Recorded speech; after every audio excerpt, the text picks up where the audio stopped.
I will be analyzing from the movie Arrival. It's when Louis and the rest of the team come down from the shell after they make the first contact with the Ectobots, after she writes the word human in a whiteboard, and they finally get a visual answer from them.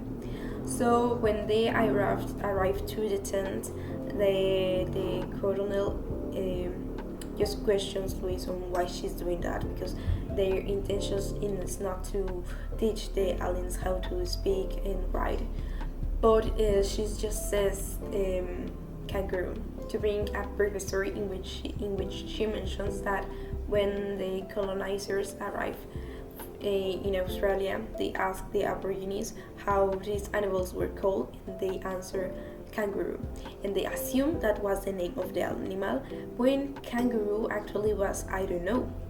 And that's it. She uses this story to prove her point that a problem of miscommunication can lead to misunderstandings. And after he uses that as a good defense on why they are doing that.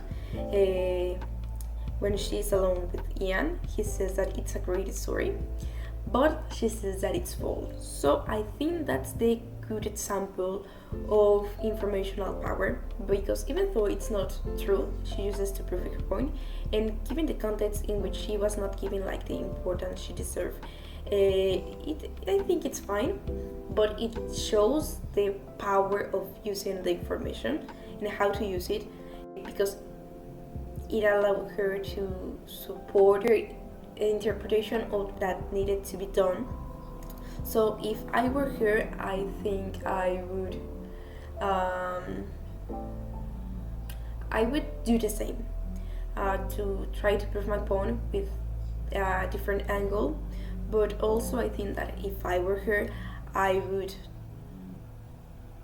bring my point of view in a more explicit manner. I would try to explain what I try to do, maybe give like a more scientific support of what I'm saying, because given the context, it can be a little bit confusing. So that's it. If I were Louis, I would. Well, I might try to do the same thing. I will try here the same method, but I would make sure to be explaining step by step the method I'm using to try to communicate with them. And that's my analysis from the scene of the movie Arrival and the usage of the informational power in that given context. Thank you very much.